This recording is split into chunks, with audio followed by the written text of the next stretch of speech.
We are live. All right, so let me refresh the group, make sure we are good to go. Welcome, everybody. Welcome.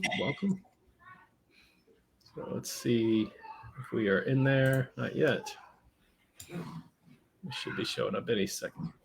There it is. All right, cool. So welcome, everybody. Appreciate you tuning in as you're coming on the line or online, whatever. Jason's rubbing off on me. Let us know where you're watching from and say hello. So we'll say hello back. But today we are going to talk about enjoying the now, embracing where you are currently. Yes, all of us have goals. All of us are focused. All of us are striving towards what we want in life. But if we're constantly frustrated and we're constantly just not in a good mood, we're just ornery and just mad that we're not where we want to be in life, that's just prolonging that process, right?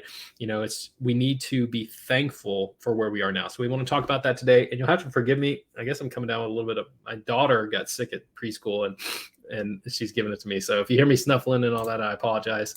But yeah, let's we'll just dive right in. So, one thing to remember is that only God can change your situation, right?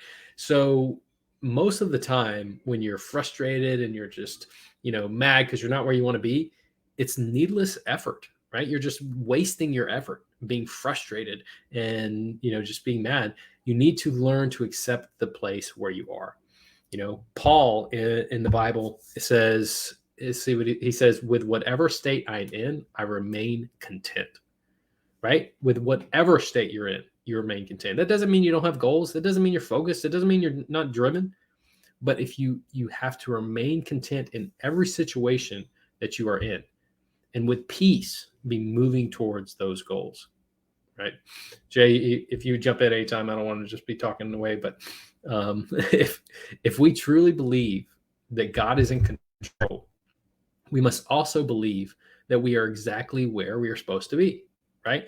And you can call it the universe if you want to call it the universe. I'm going to say God, but if you believe that there's a higher power in control, yes, we're still responsible for doing the work, but you have to believe that you're exactly where you need to be. All right.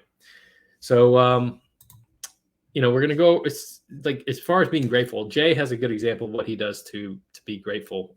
Jay, you want to share a little bit about what you do, your daily rituals? Yeah. I mean, that's the first thing I do when I get up, even before I get out of bed, is I have like a gratitude journal that I just go through those things, and I do it at night too. I don't know. Do you remember who said the part like I am so happy and grateful now that I can't remember. Was that Bob Proctor? I don't know. I can't remember. I can't remember where that beginning came from, but there's like a trigger in there in your mind that responds to those, like saying it in that particular way. So it's, I am so happy and grateful now that I, have a home to live in. I have a car to drive. I have employment, all those things that, even just the basic necessities. But I have a gratitude journal, and if you just start being thankful, right? It's it's not what you think about, right? It's not like the law of attraction where you think about it and it just shows up, right? It's what you think about, right? Yep. What you think about comes about. So if you think about whether, again, like David said, if you think it's God or some higher power, do you think that if you just think about getting a new car, that God's going to give you one because you're thinking about it, right? If you're not happy for, maybe it's a jalopy that you got in the driveway, right? But if you're not thankful that you got a jalopy to get to work, and all you do is curse the jalopy and you're not thankful for it, I mean, right. Why would God or the universe give you anything else, right? You have to be grateful for what you have before you can make room for anything else, right? And so I like that saying, what you think about, you bring about. So, and having money to buy gas to put in that jalopy. Yeah. Right? I mean, you can go down so many rabbit holes with what you had to be, and that you have breakfast on the table this morning. I mean, most Americans have food to eat, right? When they want to eat. Not everybody in the world has that. So what's up, Evan? Thanks for jumping in, brother. So if you have an abundance of food, you have money to buy gas to get to work. I mean, people are mad that they have to work and they're not a full-time trader yet, right? But be thankful that you have a job that supports your education to become a full-time trader, right? Be thankful that people are mad because they're not at that next rank yet, right? I mean, we all want to rank up. We're all striving towards that. But if you're not grateful for where you are now, maybe you've helped one person start learning the skill of trading. That's something to be grateful for. And maybe it's 3, and maybe you're at the first rank.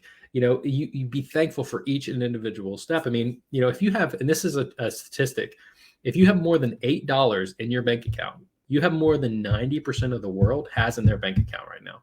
That blew my mind, right? I mean, $8, if you have more than $8. So we have a lot to be thankful for. I mean, family, right? I mean, if you have not everybody has a family. If you have a family, you have a lot to be thankful for. I know Jace, he posts pictures. He gets to see his grandkids, and, he just lights up every time he's around them. He's thankful for them, right? I mean, it's just, you have to be thankful for every little thing. And one thing is true is without pain, there can be no growth, right? And if you're somebody who works out, that's true, right? If you're not sore, you did not break down your muscles, and therefore they're not going to get bigger, right? So, that's where, when you're pain, and when you're, that's why working out, it's hard, right? You're lifting those heavy weights. There's resistance. That's where the growth comes in. You want to say something? I was just gonna. There's a saying: "There's no growth in comfort. There's no growth in the comfort zone, but there's comfort in the growth zone." Right. So, when you are comfortable, right, and you're not pushing your limits, you're not getting stronger. In David's example, you're not learning anything, right? Sitting on the couch watching Netflix is not going to get you where you want to go. You have to go spend that time, whatever it is, educating yourself, spending time working out, whatever those dreams and goals you have to go spend time doing that. But once you're there, that's where the comfort is, right? That's where you can feel better that you're doing something, and it will happen, right? Yeah. I mean, it's funny, we're all traders, and you heard Mark Douglas, in his book, he talks about running, right?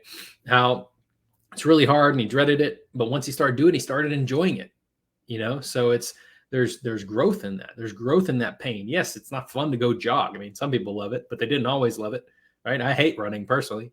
I'd rather lift weights all day long than go do cardio, but there's growth in that. So that's why, if you are having resistance in your life, look at it this way. Maybe you're being taught something. Maybe God is teaching you something. Maybe he's forming and molding you into the person that can be that person who has those things and do it correctly, right? That's why think of it as the lottery winners. Most lottery winners, they're broke after a couple of years. Why? Because they weren't the kind of person they needed to be in order to be able to handle that kind of financial success. If you don't have that growth and stretching before that, you're not the kind of person you need to be. That's what God is doing. He's forming you into that person by pain, by resistance, by struggles. Life. Nobody said life was supposed to be super easy, right? You're supposed to be constantly exactly. It's a ripoff. You're supposed to be constantly stretched. That way you can grow. I mean, I know, and I'll give a personal example. And Jay, if you want to give any example as well, feel free. But I when I was at my restaurant, I got really frustrated. I mean, I was not a very nice person during that time. You can ask my wife. I was not a very nice person to be around because I was so frustrated, right? I just wanted out. I wanted out. And, it's just, I was negative. And I mean, I had a reputation for a little while at the restaurant, like, don't talk to David, he'll bite your head off.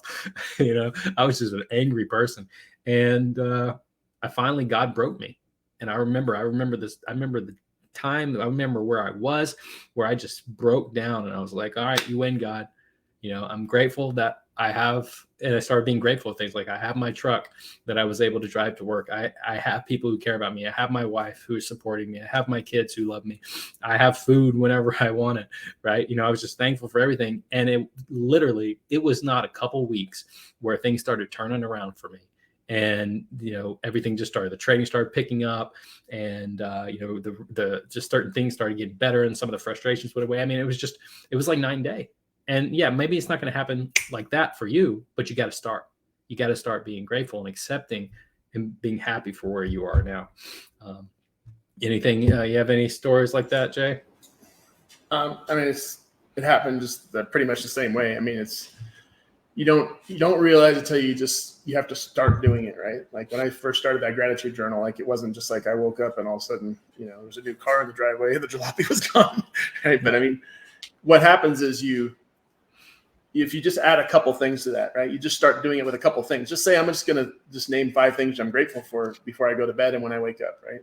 And if you just do that, pretty soon, it's like the blinders come off, right? And all of a sudden you see so many things that you have to be grateful for, right? Because we're all so blessed. I mean, the fact that you can watch this on a computer, right? I mean, you just don't understand, or maybe you do understand. Don't want to assume, but what other, like David said, like if you have $8 in your bank, that's more than 90% of people in the world. I mean, crazy.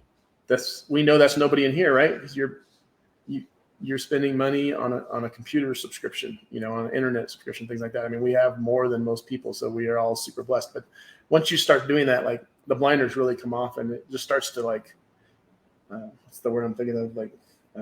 Momentum, avalanche, or yeah. I mean, it just gets out of control where and once you open up your heart and you're grateful for those things and you start seeing all those things, like it just starts changing everything, right? I mean, it starts like you change like the way that you come across to people.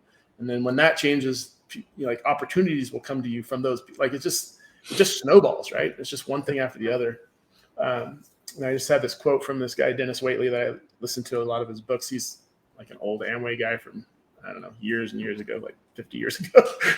But he said, happiness cannot be traveled to, owned, earned, worn, or consumed. Happiness is the spiritual experience of living every minute with love, grace, and gratitude.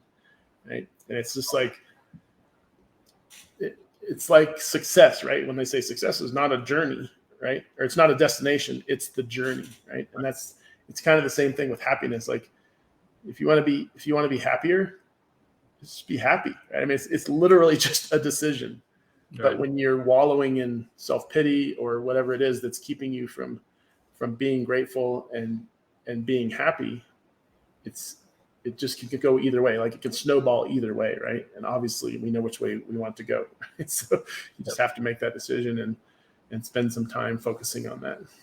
Yeah, absolutely. I mean, if you're living, in gratitude, you're living the way that we know the Lord wants us to live, then He will grant you the desires of your heart, right? That's in the good book, So it's if you're doing what you're supposed to be doing, if you're working hard, if you're trusting God, if you're having faith, if you're being grateful for what He's blessed you with, He will give you the desires of your heart.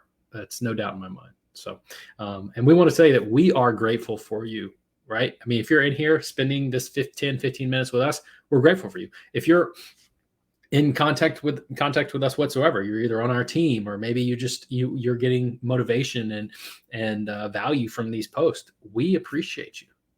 We appreciate you. We love you. We're glad that you're here. You're a proud part of this community. And we just want to let you know that, we're very appreciative for you. So absolutely. But we'll wrap it up with that. Evan says, put this on the screen here. Evan says, gratitude could be our attitude if we choose it. Being conscious of these aspects that we already have or what we have enables us to live intentionally and aim towards more of those aspects, persons to focus on. Awesome content. Thanks, man. We appreciate that. That's awesome. That's awesome. Well, appreciate you, Evan. And thanks to everybody else who's going to watch this, either watching live or on the replay. Hope you get value from that. And we will see you, if you're on the team, we'll see you in the team sessions about to start. Otherwise, we will see you next week. All right. Y'all take care. See you guys.